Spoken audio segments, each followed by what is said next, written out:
जय गुरु जी। एक आंटी ने सत्संग शेयर किया है, मैं वो सुनाने जा रही हूँ। और ये सत्संग मैं कहूँगी कि जो भी संगत जो ये सत्संग सुन रही है पूरा लास्ट तक सुनिएगा संगत जी।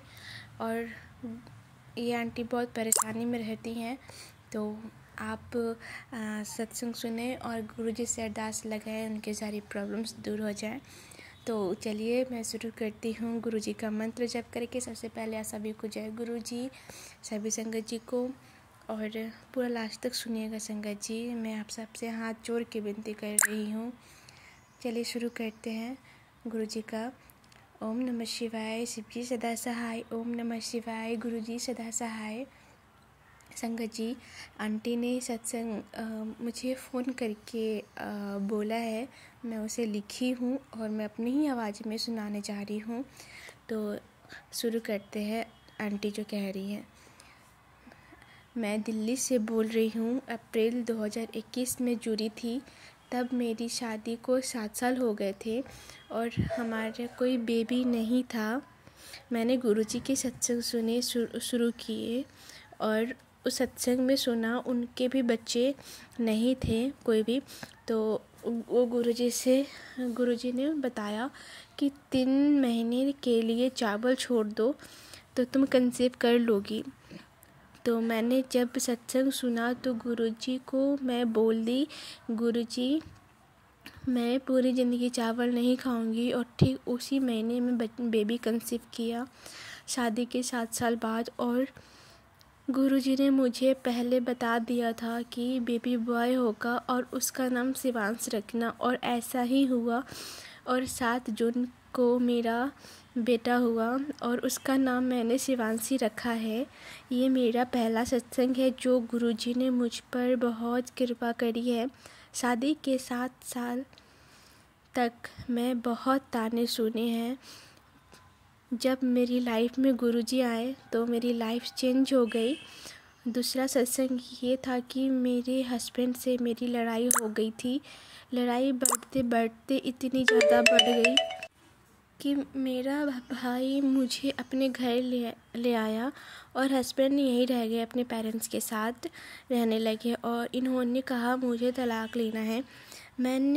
मैं इसके साथ नहीं रहना चाहता, मैं तलाक लूँगा। पूरे 1 साल मैं मायका में रही। इन्होंने मुझे ब्लॉक कर रखा था, मेरे पूरे परिवार को हर तरफ से ब्लॉक कर रखा था। मैं बस गुरुजी के सत्संग सुनती थी और गुरुजी से अरदास करती थी कि गुरुजी जो आपको ठीक लगे आप वो करना, और आपको घर ही तोड़ना था तो बच्चा क्यों दिया। बच्चे की ज़िंदगी ख़राब हो गई। पूरे 1 साल बाद मैंने मई में घर छोड़ के गई थी और मई में घर वापस आई अपने हस्बैंड के पास। ये भी गुरुजी की बहुत बड़ी रहमत थी। गुरुजी मेरा घर वापस जोड़ दिए। मेरे हस्बैंड इतने ज़िद पर अड़े हुए थे कि मैं तलाक ही लूँगा। गुरुजी ने इनको थोड़ी सद्बुद्धि दी होगी कि हम शायद एक हो जाए। तीसरा सत्संग ये है कि मेरा भाई है छोटा, उसका शादी में प्रॉब्लम आ रही थी। उसके रिश्ते आते तो थे पर बात बनते बनते रुक जाते थे, आगे बढ़ता ही नहीं था। रिश्ते आते, बात बनती और फिर किसी कारण से वो नहीं हो पाता। तो मैंने गुरुजी से अरदास करी कि गुरुजी उसका रिश्ता हो जाए। और उसने अपने खुद से बताया कि जहाँ पे वो रहता है उसे कोई लड़की पसंद है, वो किसी पसंद को करता है किसी लड़की को, पर वो दूसरे अदर कास्ट की है। तो पापा तो मान गए पर मम्मी मेरी नहीं मान रही थी। उन्होंने सीधा बोल दिया मैं उस लड़की को अपनी बहू नहीं बनाऊंगी। तो भाई ने बोला मैं शादी नहीं करूँगा, मैं उसी से करूँगा। अगर आप शादी नहीं करवा रहे हो तो मैं किसी से शादी नहीं करूँगा। मैं सारी ज़िंदगी ऐसे ही रह लूँगा। पर मम्मी की ज़िद थी कि तू शादी ना कर, कुंवारा रह लो, पर उससे शादी नहीं करना है। मैं गुरुजी से रोज़ अरदास करती थी कि गुरुजी इसकी शादी उसी लड़की से हो जिसे मेरा भाई पसंद करता है। अगर किसी और से इसकी शादी होगी, करवा भी दे, तो ये आपस में बनेगी नहीं। जिसको ये पसंद करता है उसी से शादी हो। और गुरुजी मेरी अरदास सुन लिए और मेरी मम्मी खुद अपने आप मान गई और कहती है कि चल उसी लड़की से मिल के आते हैं। और उससे की 1 मार्च को शादी हुई। ये गुरुजी की कृपा है। और 4th सत्संग ये है कि मेरे भाई के शादी में जाने के लिए मना कर दिया था मेरे हस्बैंड ने। शादी से रिलेटेड जितने भी काम होते हैं, इंगेजमेंट होते हैं, शॉपिंग्स होते हैं, किसी भी काम में जाने के लिए इजाज़त नहीं थी मुझे। बहुत लड़ाई झगड़ा शुरू कर दिया मेरे ससुराल वालों ने, सास ससुर, हस्बैंड, ननद ने। और मेरे पास फ़ोन भी नहीं था जो मैं बता सकूं अपने माँ बाप को कि मैं नहीं आ पा रही, मुझे आने नहीं दे रहे, बहुत टॉर्चर किया जा रहा है, मैं नहीं आ पाऊँगी शादी में। मैंने गुरुजी से अरदास करती थी, गुरुजी आप ही लेके चलो। एक बहन के मन में इतना खुशी होता है कि मेरे भाई की शादी है तो मैं जाऊँ, पर मैं कुछ कर नहीं सकती थी। और गुरुजी ने इतनी कृपा करी कि सिर्फ मैं गुरुजी के स्वरूप से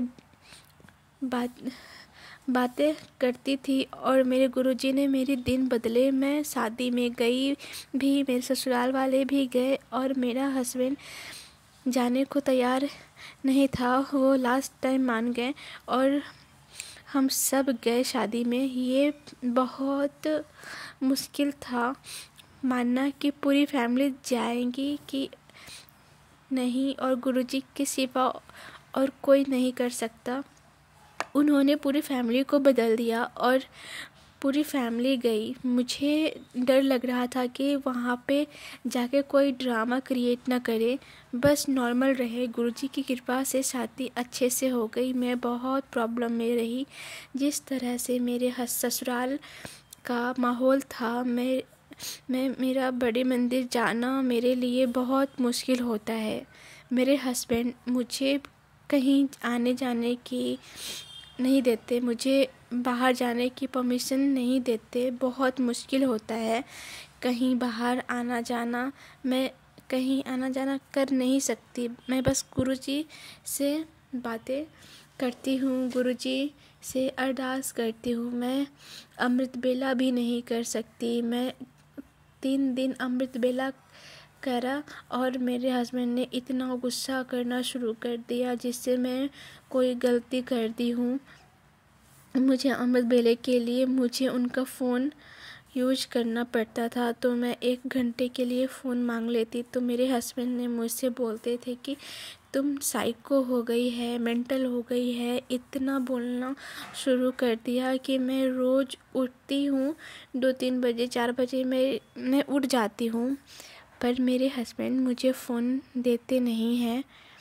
3 दिन में अमृत बेला किया और मेरे हस्बैंड कलेश करने लगे और मेरे रूम में गुरुजी का स्वरूप था। मेरे हस्बैंड ने स्वरूप फाड़ दिया अपनी बहन के कहने पर कि क्या ये बाबा को मानती है, क्या करती है ये, स्वरूप फाड़ दो, हटा दो। और अपने बहन की बात मान के मेरे रूम में से गुरुजी का स्वरूप फाड़ दिए। एक छोटा स्वरूप है जो मैं मंदिर से लेके आई थी, उस स्वरूप को निकालती हूँ, पूजा करती हूँ हस्बैंड के आने से पहले और छिपा देती हूँ।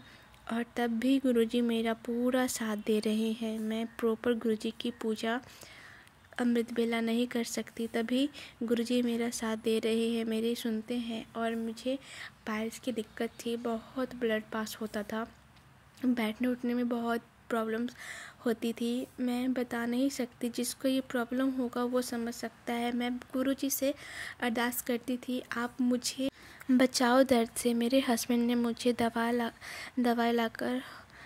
लाई, हॉस्पिटल से दिखाया और रूम नंबर 6 में दिखाने को। रूम नंबर 6 के पास मैं खड़ी थी तो एक आदमी आया और बोला, आप रूम नंबर 6 के पास क्यों खड़े हो, रूम नंबर 7 के पास खड़े रहो, उसमें दिखाना। रूम नंबर 7 में दिखाया तो डॉक्टर ने प्रॉब्लम सुनी, दवा दी, कम से कम 10 टैबलेट दी। डेली सुबह शाम 10-10 टैबलेट्स लेती थी। मुझे खाने में बहुत सारी रोक टोक हो गई थी। दाल मिर्ची तली हुई बाहर का खाना नहीं खाना है, और हरी सब्जी खाओ, वो भी कम मसाले वाली।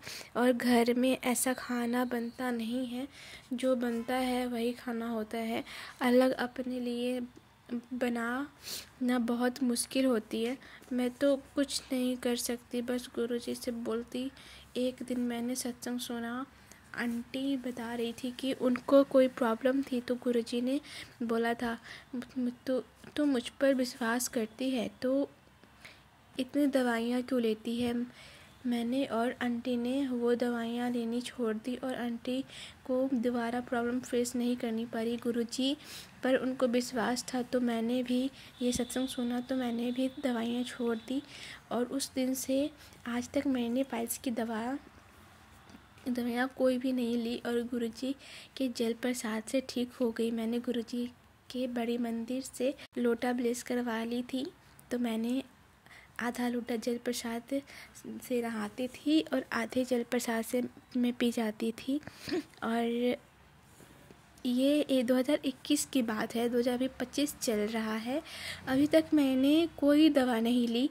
और जो पहले डॉक्टर से दिखाया था उसने ऑपरेशन करने के कहा था, तो किसी ने मेरे हस्बैंड को बोला दूसरे हॉस्पिटल से दिखा लो एक बार। और रूम नंबर 7 के डॉक्टर ने देखा। गुरुजी के कृपा से मुझे ऑपरेशन फेस नहीं करना पड़ा। जब मेरा बेटा हुआ तो गुरुजी ने पहले बोल दिया था, तेरा पति तेरे काम नहीं आएगा, तेरा काम मैं ही आऊँगा।